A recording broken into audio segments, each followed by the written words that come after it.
The Buccaneers signed defensive lineman Akiem Hicks, signaling the official end of Ndamukong Suh's time in Tampa. A Hall of Famer and Buccaneers legend is in the house at practice on Tuesday, and an undrafted rookie makes a massive mistake over the weekend. Let's go. You are Locked On Buccaneers, your daily Tampa Bay Buccaneers podcast, part of the Locked On Podcast Network, your team every day.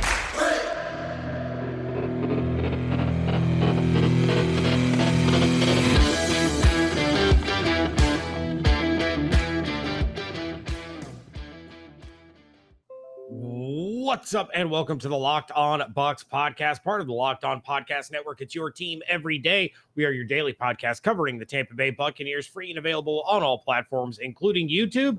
We thank you for making us your first listen or view of the day. I am James Yarcho, flying solo again on this episode, but of course you can check out my co-host, everything he's doing over at BucsGameDay.com, and follow David on Twitter at DHarrison82. You can check out everything that I'm doing over at BucsNation.com. And of course, follow along on Twitter at Locked On Bucs and at JYarcho_Bucs. Again, we thank you for making us your first listen or view of the day. Big news. David's not here to talk about it, but the Tampa Bay Buccaneers have officially signed former Chicago Bears defensive lineman Akiem Hicks to a one-year deal worth up to $10 million on Tuesday. Hicks started his career with the New Orleans Saints before stops in New England and Chicago, where he has spent the last 6 seasons.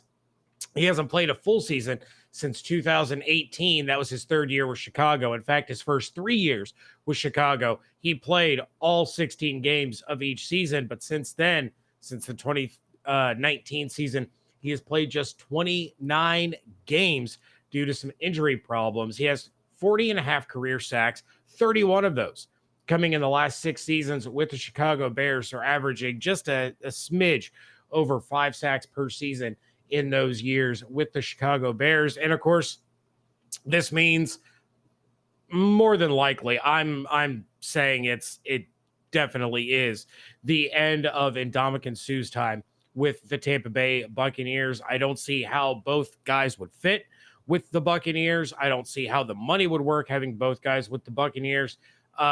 Hicks is going to be joining Vita Vea, William Golston, rookie Logan Hall along that defensive line. So you take a look, Hicks is a few years younger than Ndamukong Suh, and if he can stay healthy, he is a massive, massive addition to this defensive line. Now, for those of you that are big into the Pro Football Focus grades, just know that in 2021, Akiem Hicks had a grade of 72.3, according to Pro Football Focus, which would have put him in the top 20 along interior defensive linemen, but he didn't have the snaps to qualify, according to Greg Allman.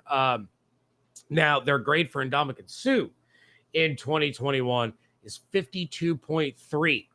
So if this pans out, if this works, if he's able to stay healthy and make the impact that a lot of people are hoping and kind of expecting him to be able to make, this could turn into more than just a one-and-done situation, much the way Ndamukong Suh was kind of year to year with the Buccaneers.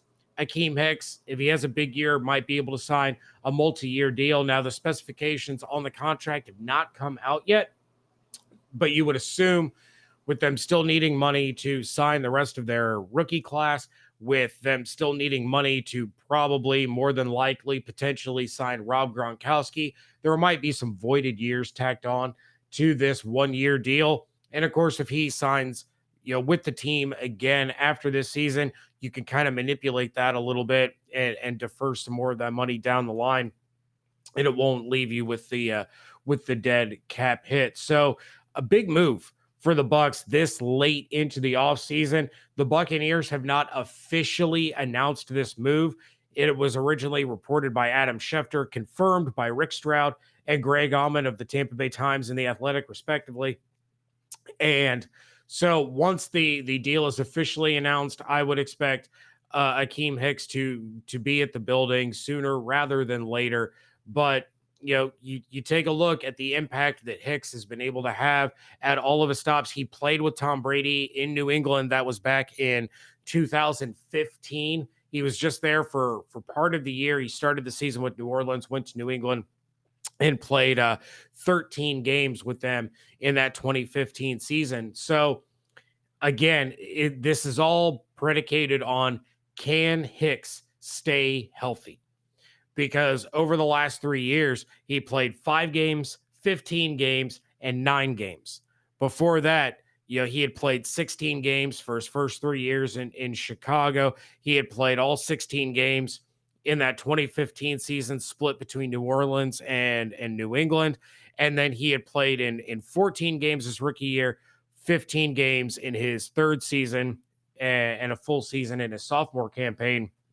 But lately, things have just not been going Akiem Hicks' way. Maybe this changes things. Maybe this is kind of the jolt that he needs, and being there with the Bucs training staff and the medical staff and taking care of his body. And who knows, maybe he gets on the TB12 regimen and he's able to stay on the field. He can have a huge impact. This is a big time move to put Akiem Hicks next to Vita Vea along that defensive line. And Akiem Hicks is a name that David and I brought up. It's been a few weeks, but he was one of those free agents that we said, now that the first wave is over, now that the draft is over, you could still look for that defensive line depth. If they're not going to bring back Ndamukong Suh, Akiem Hicks was one of those players that we mentioned to potentially keep an eye on, that the Bucs could still bring in and save some money. We don't know how much they're saving. We don't know how much of that $10 million is incentive laden, how much of it's guaranteed, all those sorts of things. But a guy that could really have a redemption season, a bounce back year, revitalize his career, and go after a Lombardi. It's a great fit. I'm excited to see how this is going to work. I know Bucs fans are really, really excited. And we're going to talk more about that defensive line coming up in just a moment. But first, we've been talking, we've been asking, and Built has delivered. Built granola bars are here. Built granola bars come in 3 unbelievable flavors: chocolate peanut butter, chocolate coconut, and white chocolate berry. If you want to try all 3, you can get a mixed box at Built.com. These are so different from the regular Built bars and the puffs. Built granola bars are loaded with granola. It's the perfect combination of crunch and chewiness. But like the bars and the puffs, these are covered with 100% real chocolate and absolutely packed with protein. With 150 calories, 15 grams of protein, and only 4 grams of sugar, Built granola bars will change your world. Built has cracked the code to better granola. They're the perfect healthy snack to pack in your lunch and take on the road or eat as a snack. Full disclosure, I'm a granola bar guy. I love granola bars. I grew up eating the Sunbelt granola bars. I used to keep some in my truck while I was working to eat while I'm on the road. Those are gone, out of here. Replaced them with the chocolate peanut butter Built granola bars. These things are amazing. Head to Built.com right now and get the Built granola bars. 3 delicious flavors to try: chocolate peanut butter, chocolate coconut, and white chocolate berry. Do not miss out. You have got to try yours today. Go to Built.com. Use promo code LOCKED15. You're going to get 15% off your order. Again, promo code LOCKED15 for 15% off at Built.com. Segment 2 here of the Locked On Bucs podcast. We thank you for making Locked On Bucs your first listen or view of the day. So speaking of that defensive line, adding Akiem Hicks, the Bucs had an extra coach of sorts working with the big guys on Tuesday. Hall of Famer, Buccaneers Ring of Honor member, Super Bowl champion Warren Sapp was on hand to watch OTAs and to work with the guys in the trenches. So a lot of teams, you'll see this happen, and the Buccaneers have been really good about it for years. I know last year when I was down at training camp, Simeon Rice was there. And he was watching practice from the side, and Sapp and Brooks and those guys, they've still been around. They'll pop in every now and again. They'll talk to the young guys. There was a long time ago, I had the opportunity to interview Derek Brooks for the outlet that I was working for at the time, And, he said back then that he spoke with Levante David and he spoke with Quan Alexander, you know, relatively regularly and would give them advice. They'd ask him questions and he would do his best to mentor them. Warren Sapp, kind of the same way. We all know Sapp can be a little rough around the edges, a little gruff at times, but he popped in. He was helping these young guys out. I cannot imagine that he and Vita Vea wouldn't get along, but it's nice to see some of these legendary players, some of these elite, NFL, Pro Football Hall of Famers coming back, trying to share their knowledge, trying to share their wisdom. And even though the game has changed since guys like Warren Sapp and John Lynch and Derek Brooks and Simeon Rice played, there's still plenty that has remained the same. It's a little more high octane now. It's a little more pass oriented. The rules favor the offense. They favor the quarterback. They favor the receiver. But that's not going to change what happens in the trenches. That's not going to change tendencies. That's not going to change moves. And when you have a guy like Warren Sapp, who is working with the team, working with these young guys, and trying to share his knowledge for the betterment of a franchise, and so that he can see his former team potentially compete for another Lombardi trophy, that's really, really great. It's great stuff, because if you really break it down and you really look at it, Warren Sapp has like no connection to this franchise whatsoever, outside of the fact that he used to play there. Yep, the GM that was there when he played is gone. There's no coaches left from when he played. He doesn't have any affiliation with the coaching staff that they have now.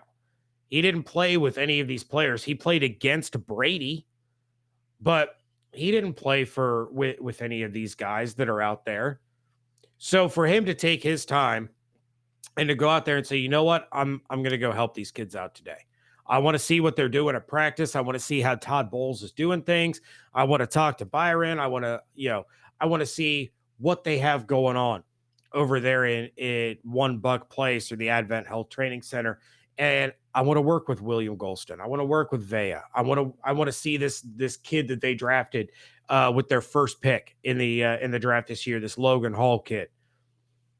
When you can take on that mentoring role, not only are you helping out these kids, and I say kids because they're much younger than I am, but you're helping these kids, you're helping this team. But on the flip side, what they're seeing now is, wow, this guy, he still loves this team. He still cares about the players that are in this building. He still cares about the people that are in this building. And he wants to take his time that he doesn't have to, spend with us. We all know Sapp loves fishing. If you're on social media, you know all about Sapp going fishing. But he wants to take his time. He wants to help us grow. He wants to help us learn and share what got him a gold jacket, what got him a Super Bowl ring. That's awesome. And you can say anything you want about Warren Sapp, the person, and, he's done some things that I know he isn't proud of, and he's said some things that he probably isn't too proud of. And like I said at the beginning, he can come off as a little gruff. He can come off a little rough around the edges, but not to these guys. He's not. To these guys, it's this legend of the game is helping me. He is teaching me things that are going to help me help this team. And I love the inclusion that the Buccaneers don't have to let him in. It'd probably look bad if it came out and, Warren Sapp tweeted out, oh, hey, I tried to go to OTAs in Tampa today and help out Vita and Golston and Hall, and they turned me away at the door. Obviously, that's really not going to happen. But when these players, and it doesn't necessarily just have to be about the Buccaneers. You take a look at, it could be the Cincinnati Bengals. You could have Chad Ochocinco, Chad Jonsen, whatever, show up at OTAs and work with T. Higgins and Jamar Chase and Tyler Boyd, because there's no doubt about it. Chad Jonsen was one of the best receivers in the National Football League for a very long period of time. You could have Randy Moss popping up at Vikings practice. You could have Ray Lewis out there in Baltimore. It means more to these guys who grew up watching these players play the game and play it at the most elite level humanly possible. That their childhood idols, their childhood icons are showing up to help them now. And I don't care how you feel about Warren Sapp personally. I don't care if you dislike him as a person, but respect him as a football player, whatever. What he did at practice on Tuesday is awesome. There's no other way to say it. So I thought it was great when that news came out, and I thought it was a lot of fun. I would love to be a fly on the wall to hear some conversations between Sapp and Vita Vea or Sapp and Logan Hall. And I hope we see more of this stuff. I hope we see more of these, legendary players coming back and working with young guys, even just for a day. Even just sharing your knowledge for an hour.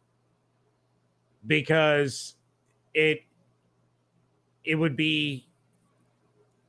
probably be just as meaningful for those guys to get that hour with those players as it did when they heard their name announced when they were drafted.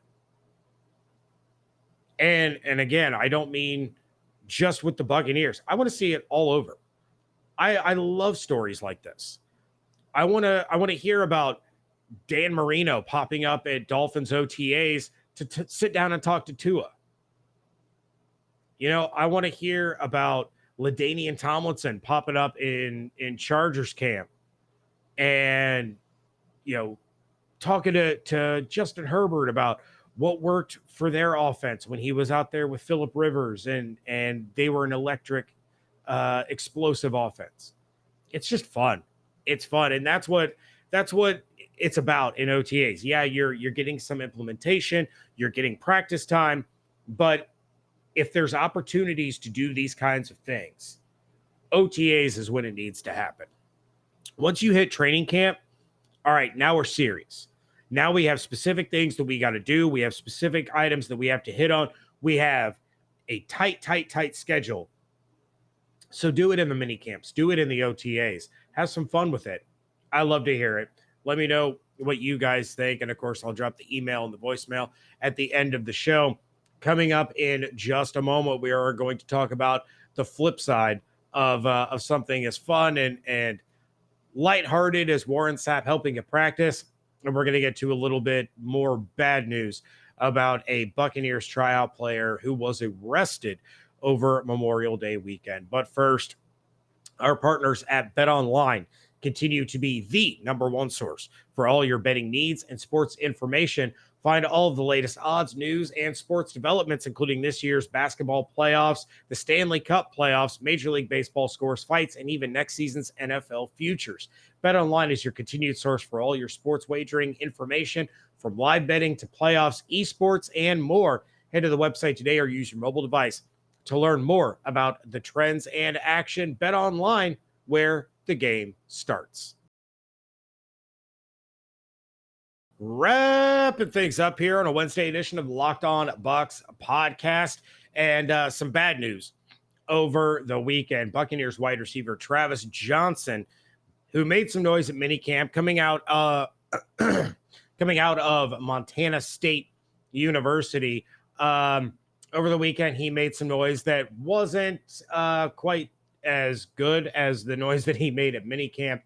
And early Monday morning, Jonsen was arrested for a DUI and was subsequently released on Tuesday. He had an outside shot at making this team, especially given his impressive college resume, the way he impressed at minicamp, getting that invitation to continue to try out, stay with the team. And one bad decision, one big mistake has derailed his hopes of playing, at least for the Buccaneers, but quite possibly in the National Football League. Now, somebody else might give him a chance elsewhere. during training camp, or maybe bring him in and potentially add him to a practice squad.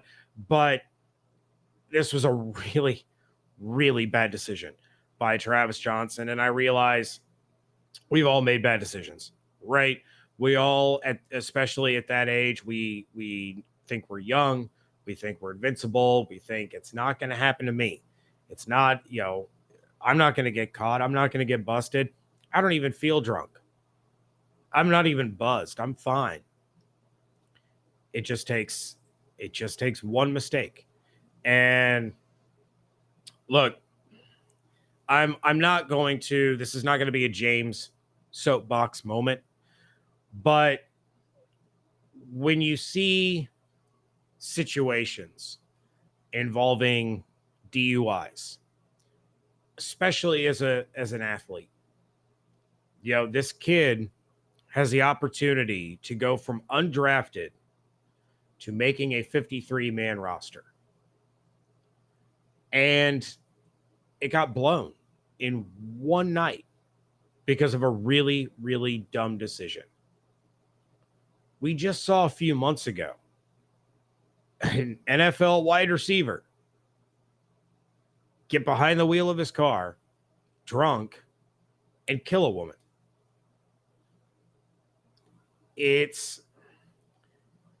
I'm not here to tell people how to live their lives. I'm not here to preach to NFL players or to act like, I haven't done stupid stuff, because we all know that I absolutely have. But you have a once in a lifetime opportunity and you blew it. Now, thank goodness that that's the worst thing that happened. And you're not in a situation where not only were you booked for a DUI, but now you're facing vehicular manslaughter charges because you crashed into somebody and they died. Somebody who was just going about their day, trying to get home from a late shift at work or whatever the case might have been.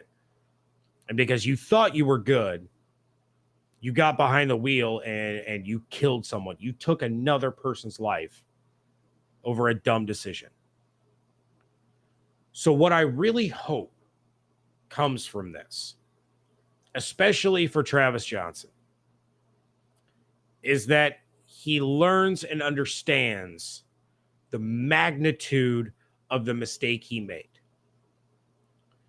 And if he gets a second chance, if he gets another opportunity, be it in Atlanta or Buffalo, Chicago, that he understands how lucky he is, how fortunate he is to get that second chance.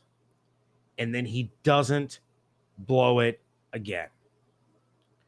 If I see somewhere down the road that the Buffalo Bills are bringing Travis Jonsen to training camp to compete for a spot on the 53-man roster, I hope he makes it.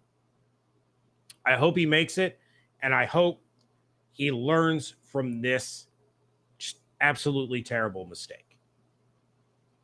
Because those are the kinds of redemption stories you want to hear about. You don't want to hear about the player that got behind the wheel, drunk, accidentally killed a person, then spent 5 years in prison and is now, working as a middle school football coach, and has severe depression and PTSD essentially from what they did. You want to see somebody whose mistake, while bad, still has minimal consequences. I don't want someone to have to learn about this mistake because they hurt someone or they killed someone. Take your DUI, learn from it, thank, whoever that you didn't hurt anybody, that it was a victimless crime this time. And don't ever make that mistake again. And I realize as a tryout player, as a undrafted free agent, all that stuff, they don't have the kind of money that some of these other players have to throw around. But you mean to tell me that you couldn't afford $50 for an Uber? Like, come on. This is 2022. We have services on our phones that we carry around with us at all times. They'll deliver food to us. They'll pick us up and take us somewhere if we need it.